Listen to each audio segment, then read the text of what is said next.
زیاتر لە مانگێکە جوڵەی بازرگانی لەم خاڵە سنووری نێوان هەرێمی کوردستان و کۆماری ئیسلامی ئێران بە فەرمانی حکوومەتی ناوەندی ڕاگیراوە.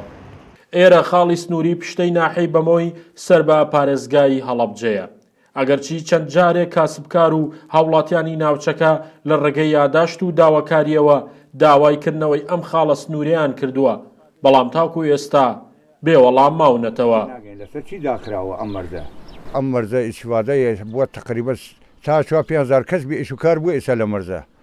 گڵابەیەک تیە گڵابەکە بە تەنیا ئەو ساحب گڵابەی ناکە 200 نەفەر ئیسیفادە و گڵابەکە دەست بەدەست ئیشوکاری ئیسیفادەی لێەکە.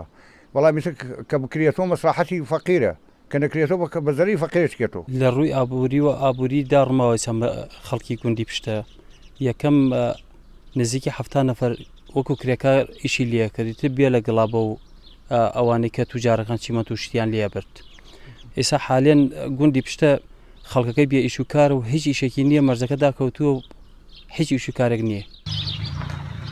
بەڕێوەبەری ناحەی بەمۆ باس لەوە دەکات هیچ بیانوویەک بۆ داخستنی ئەم خاڵە سنوورێ نییە و ڕاشی گەیان هەوڵەکانیان بە ئاراستەی کردنەوەی هەنگاوی باشی بڕیوە، وەک ئەوەی پێیان ڕاگەیاندراوە خاڵی سنووری پشتە یەکێک دەبێت لەو 6 خاڵە سنوورەی کە بڕیارە بە نێودەوڵەتی بکرێت لە نێوان هەرێمی کوردستان و کۆماری ئیسلامی ئێران.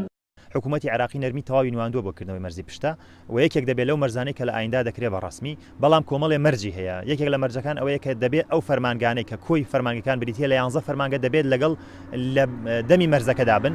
بەداخەوە تا ئێستا ئێمە ئەو فەرمانگانە هەیە، بەڵام لە دەمی مەرزەکانیە پێویستی بە گواستنەوەی بۆ لای مەرزەکە.